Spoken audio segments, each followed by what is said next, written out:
Hello and welcome everyone. Today is a new day and let's begin with our video.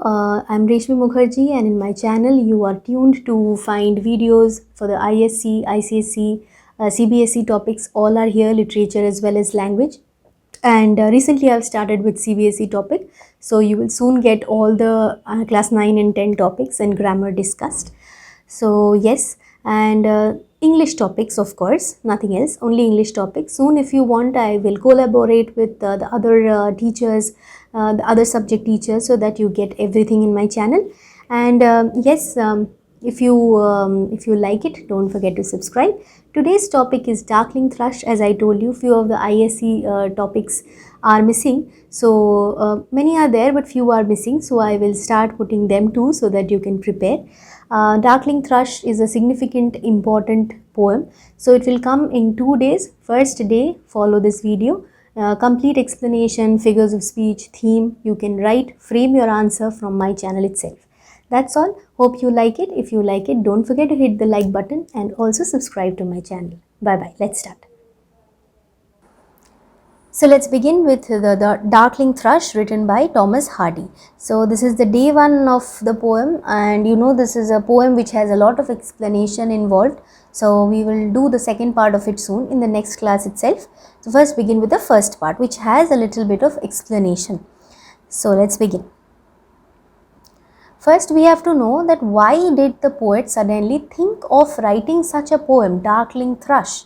Thrush is a bird, name of a bird actually. So why this poem?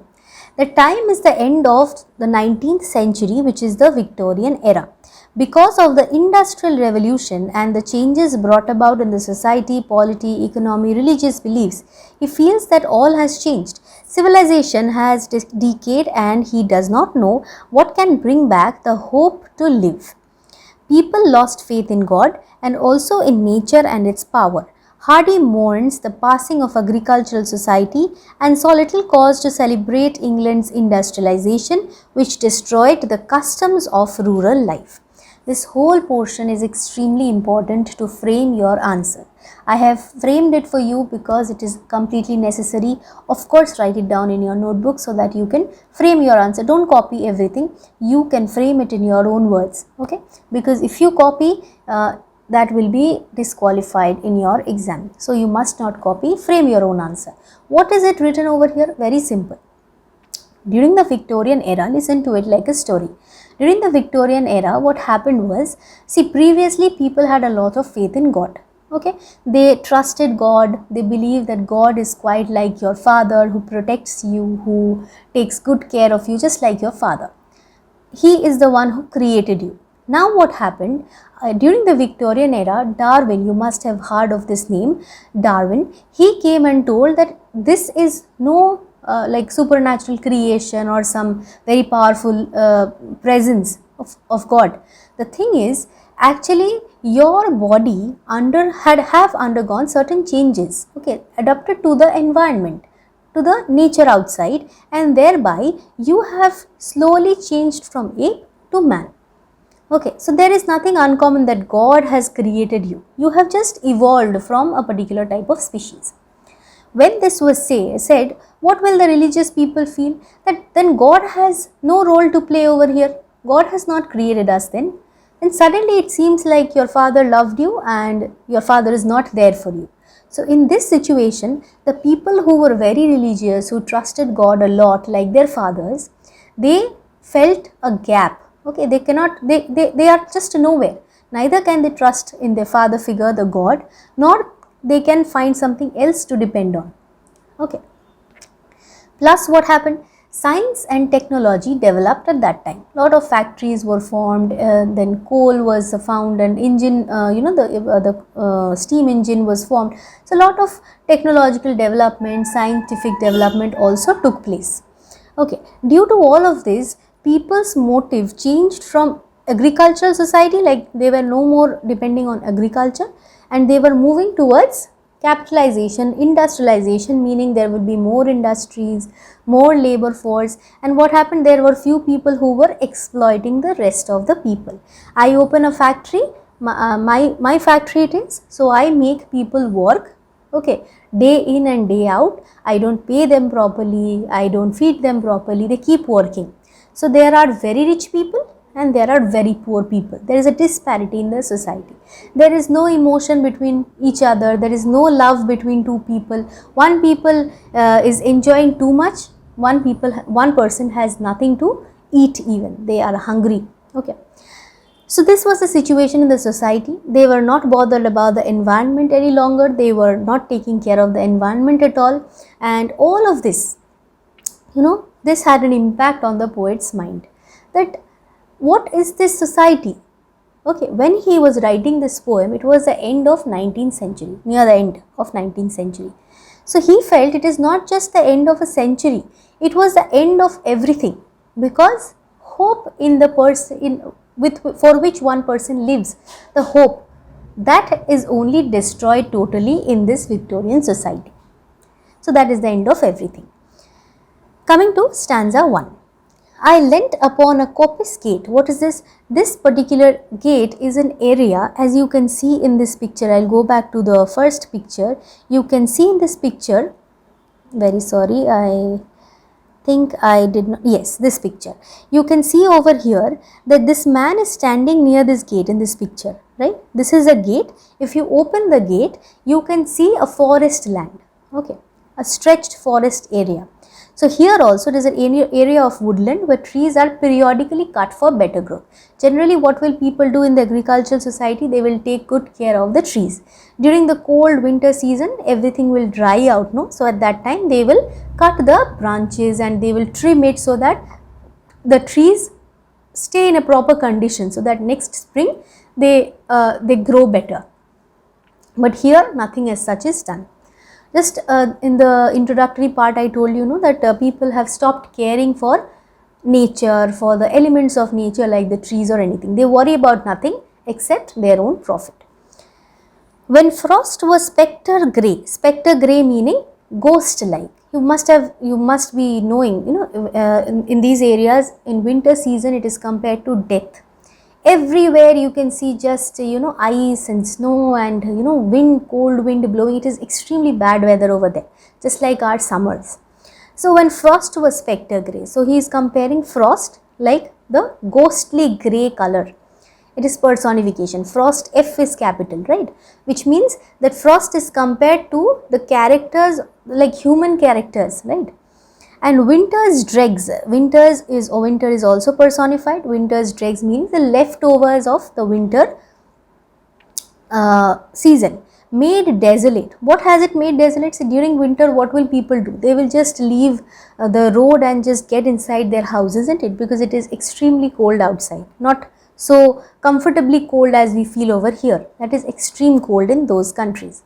The weakening eye of the day, very important. Every line is symbolic. This is a metaphor. Write them down. Weakening eye of the day means, what is the eye of the day? It is of course the sun. So weakening means during the sunset. During the sunset, what has happened to the streets? Because of that extreme cold winter, the frost, all the people have gone inside their house, made desolate. The tangled vine stems, vine is a particular type of tree, and what has happened, just like this picture you see over here, see the tree, it has no leaves, nothing, it's just the stems here and there crisscrossing each other. So they are tangled with one another, crisscross, tangled, okay, with one another. Scored the sky, so it is facing the sky with no leaves and all tangled, the stems are tangled with one another. Like strings of broken lyres. Lyres is actually the musical instrument that you see below, okay, this picture. Here this is the musical instrument which also has the strings in it. So imagine the guitar.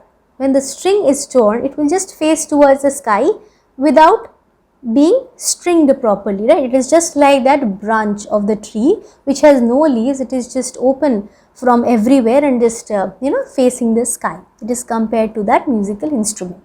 Now we should think, why is it compared to the musical instrument? Because it is kind of loss of rhythm or music. Okay, it seems that the society has lost every possible music, okay, rhythm from it. So this is simile because bind stems, the tangled bind stems of the tree is compared to the broken string of the lyre. And all mankind that haunted nigh means that haunted near. That means when it was morning, maybe few people were moving here and there.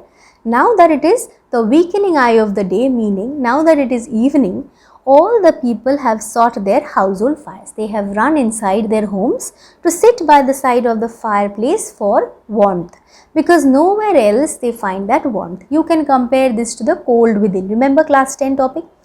There is no warmth in people's hearts for each other. So people cannot find any warmth outside. They have to, run inside the house. Whoever are there, one or two own people with them, they have to sit and get that warmth, because nowhere else they can find it. Coming to stanza 2. We will do little bits of it, but listen very carefully because this is very significant, very symbolic. Stanza 2. The land's sharp features seemed to be the century's corpse outlent. Outlent means stretched out. The land, it is the end of 19th century, right? So it seems that the century is going to end, the day is going to end, even the year is going to end, isn't it? Because it is winter season. Spring, summer, autumn, winter. Winter comes near the end of the year. So it seems that everything is near the end, and so the land is compared to a dead body. Century's dead body. Okay. This is also personification because century is not a human being, so how can it die? So century's corpse, century is personified. His crypt, the cloud canopy. So when somebody is dying, he is taken to the tomb or he is covered with a white, cloth piece. So that is compared to the cloudy canopy. So this is also another metaphor where the crypt, the tomb of that person is compared to the cloud canopy, the covering. It is cloudy, the cloudy grey colored sky is compared to that. Just see the picture, you can understand. That grey colored covering, it's like the, that white cloth that we place on the body or the tomb where the person is taken after he is dead. And when people die, what happens? Other people will cry, So that death lament, that cry after somebody's death is being done by the wind. It seems that the wind is singing that death song. The ancient pulse of germ and birth was shrunken, hard and dry. So it seems, see the layers of snow on the ground. It seems that everything, there can be no life possible over there. All the seeds, the germ from which seed the germination will happen and the trees will grow, that is also not possible, it seems, because of that layer and layer of snow on it. Okay, so the poet symbolically points out that no life is possible on this planet because people have grown so cruel. Nothing can survive over here. And every spirit upon earth seemed fervorless as I. Fervorless meanings, it seems that not just I myself, not just the poet feels lack of hope, but everywhere around, even the land seems so dead. Even the, the seeds that could grow, that also lies dead somewhere. Okay. So he is somehow different from the romantic poets. The romantic poets felt that if I am sad, I can just go to the beach or go to the mountains and those natural elements will give me happiness. But here he de-romanticizes that idea. He says that sometimes it happens, you may be liking rain a lot, but during your exam day when it is raining, you feel that it's such a bad day today. That means whatever your feelings are, you see that around you also. Even nature, nature symbolizes all that unhappiness inside you. Same thing happens with Thomas Hardy. So figures of speech I have written for you again over here. Simile, tangled bind stems coat the sky like strings of broken lyres, where the bind stems is compared to the broken lyre. Metaphor, weakening eye of the day, which is compared to the sun. Century's corpse, this is also a personification. In alliteration, alliteration refers to repetition of consonants. Had, household. Second one, the tangled or stems scored sky. Personification, when frost was spectre grey, frost is personified as, where we think, where we give frost some human features. And winter's dregs, this also I have already explained. So I hope figures of speech, till this second stanza I have given all the figures of speech. If you can find any, you can write to me in the comment section. And for today, that's all, and I hope this much will be enough for you to understand, because this is somewhat not difficult. It's good, it's nice to read because it's one of my favorite poems, I can tell you. But yes, it has certain symbolic meanings. It will take some time, maybe another day it will be done. So that's all. Hope to meet you in my next video. Keep following, stay in touch. Bye bye.